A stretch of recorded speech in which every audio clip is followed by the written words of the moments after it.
Alright, in this video, I want to talk about this meaning of to the pure, all things are pure.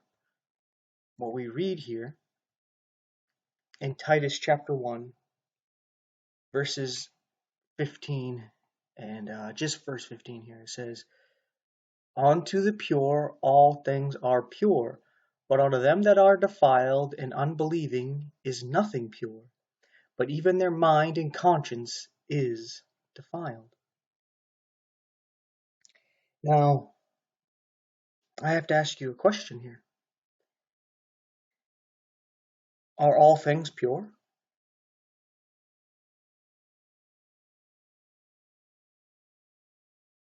I pause so that you can take a moment to realize that you don't believe all things are pure. Sin isn't pure, is it? Is it pure to have adultery? Is it pure to have homosexual relations? Is it pure to fornicate? Is it pure to involve children in these things? You say no. But then what if I told you, well, to the pure, all things are pure? You're the problem.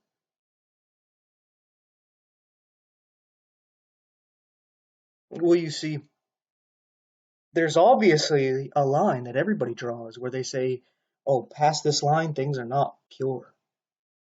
But everything within that line agrees with me, so it's pure because I'm pure, right? And that's basically what they're saying, right? So people use this to justify everything, right? If you talk to somebody about the worldly music they listen to, well, to the pure, all things are pure. Well, that music, it is actually bringing you away from God. A lot of this music will actually say things against God.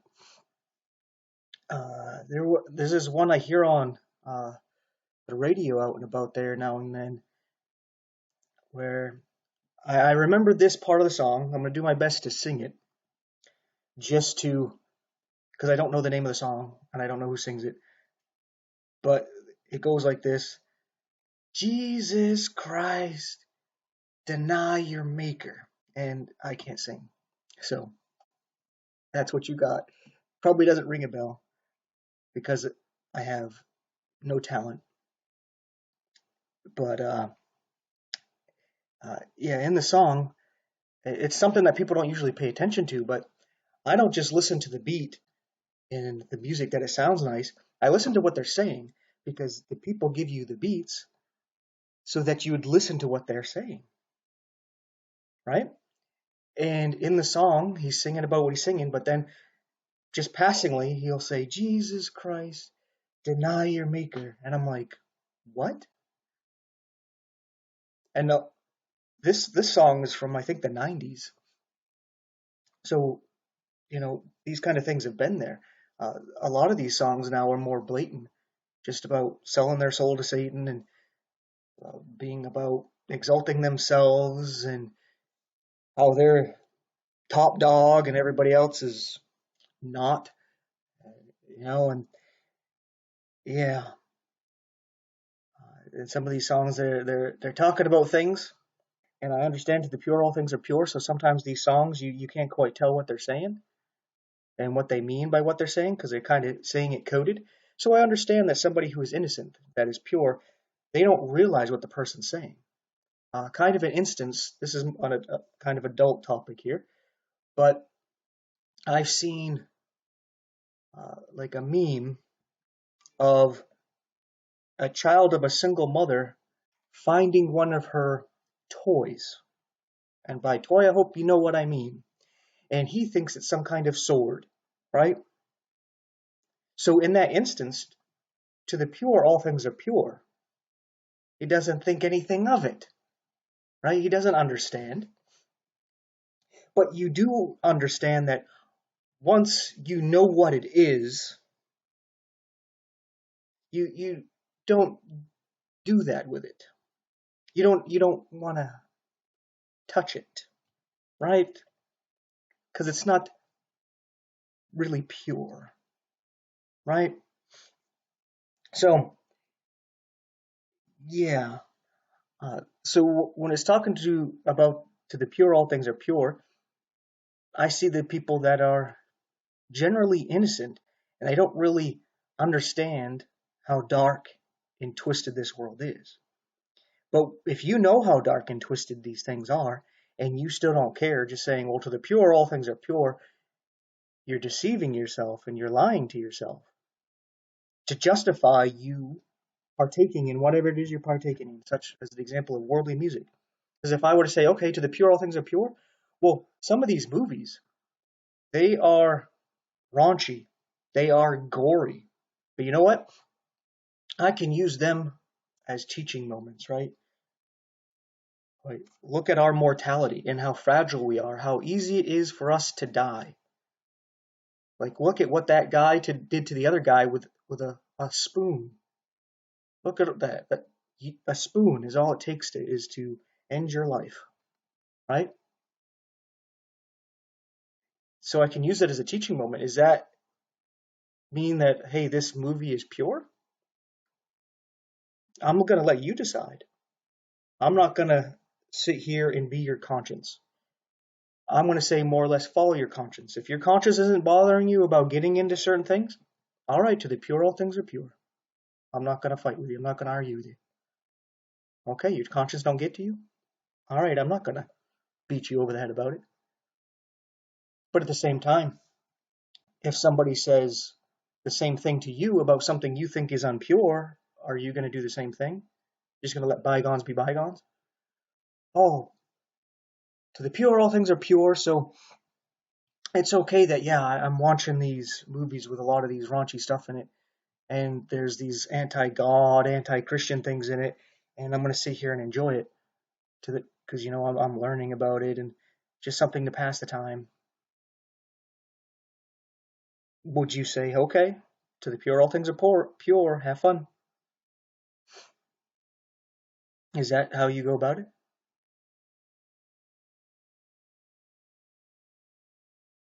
Or your child is saying, well, I'm the opposite gender. Are you going to be like, well, to the pure, all things are pure, have at it? Is that your mindset? Or do you look at a lot of these things that are going on in the world and you say, hey, they're not pure? Is that a condemnation against you to say that you're not pure because not everything is pure to you? No, it's not a condemnation. I'll tell you why it's not a condemnation.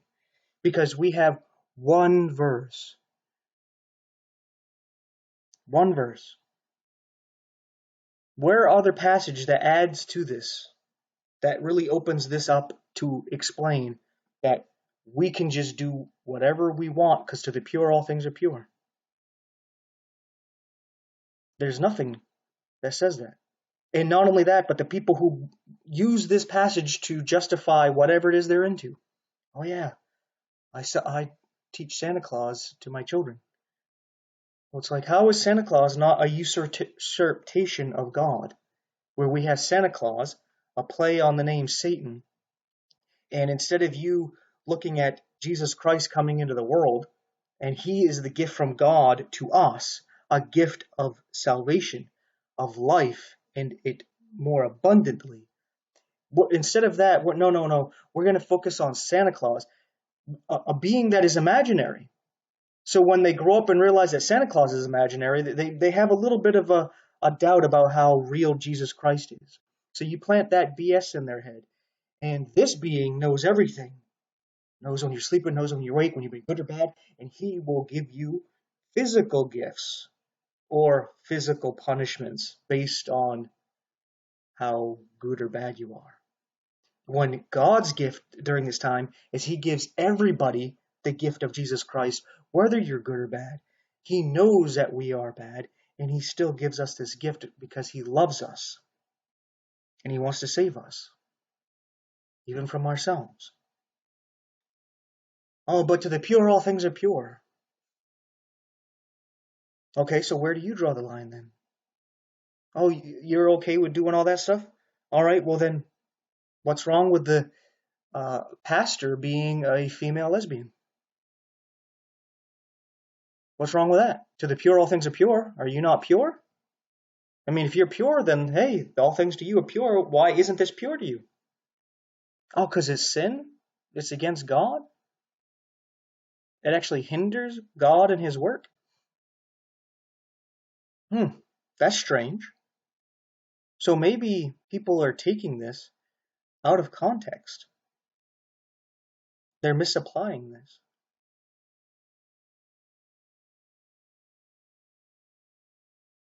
Because obviously, not all things are pure. Sin is not pure. Selfishness is not pure. Self-seeking, pleasure-seeking is not pure. Self-exaltation is not pure.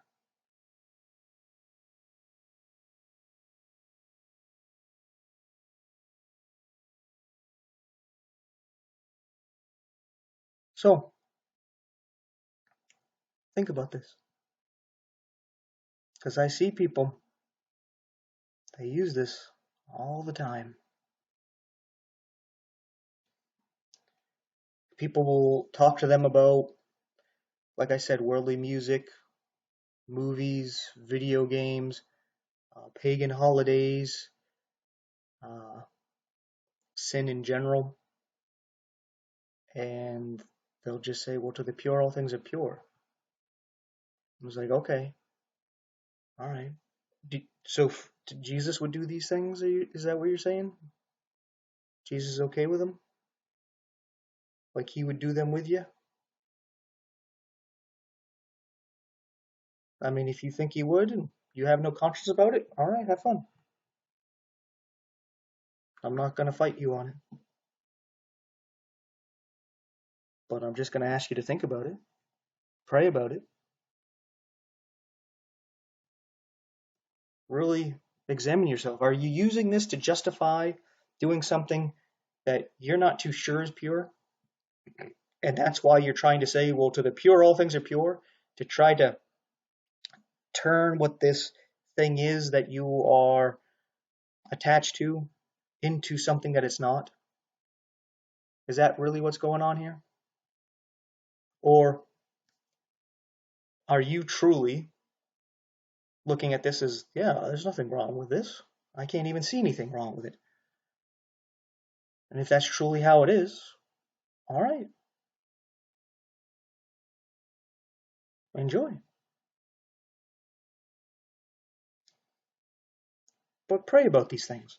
If you use this to justify something, I just ask you to pray about it.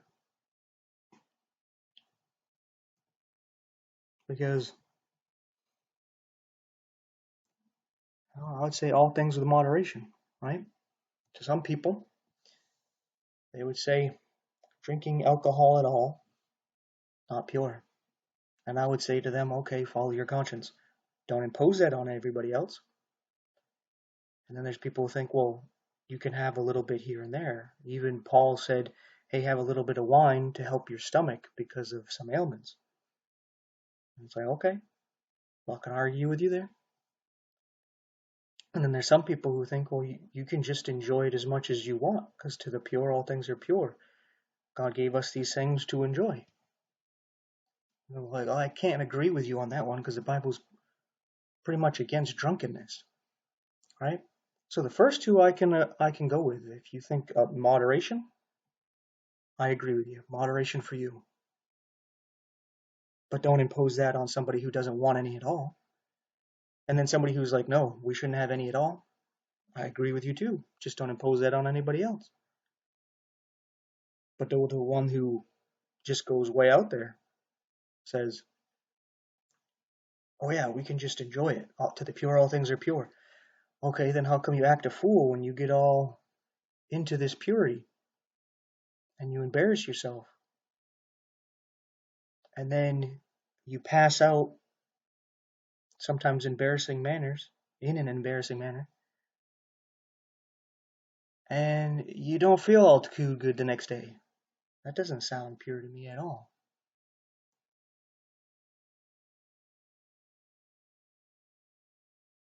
You convince yourself of that. That's a neat little trick you did there. But there are things that I would agree that it depends more on your conscience. That's why I said if your conscience don't get to you, then don't listen to me. Because there's people who think that we ought to be vegetarians, like in the Garden of Eden. I don't argue with them. Be like, yeah, okay, that makes sense. You're convicted about that? Do that. Other people says, hey, we can eat all things. All right, I agree with you there. You can. But then there's people who think, oh, we can literally eat anything, even something poisonous. Messing with snakes and serpents, or snakes and scorpions, I mean. And then they find out that that's not the case, right?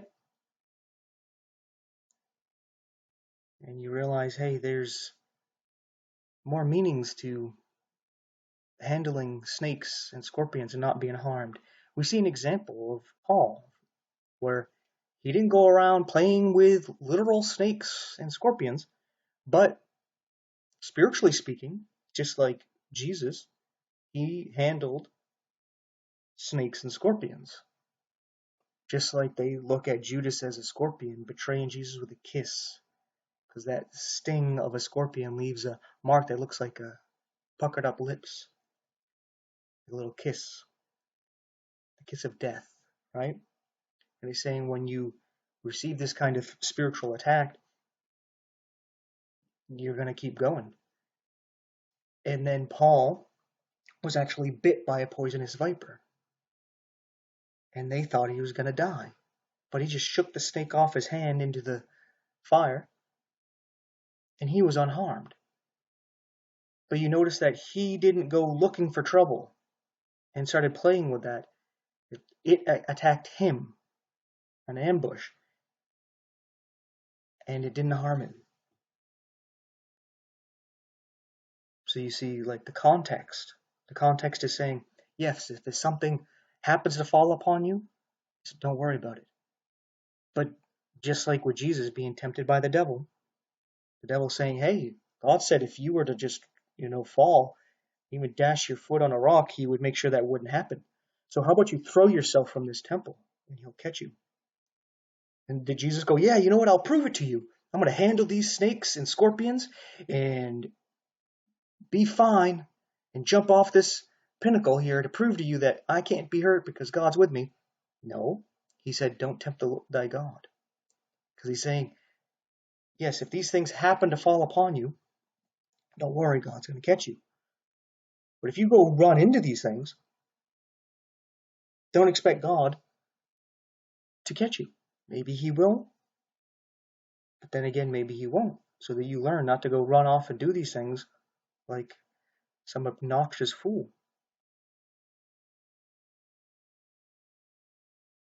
So I guess to end it, I would say discernment. Pray for discernment on these things, because there's things that I think are obvious that they're not pure. I don't care if you're trying to say all things are pure to those that are pure. You're fooling yourself. You're deceiving yourself. Because even you will draw the line somewhere. Somewhere you're drawing the line saying that's not pure. But when somebody draws the line on you for saying that's not pure, you fight them. There's this hypocrisy there. So, with all that being said, thanks for watching and take care.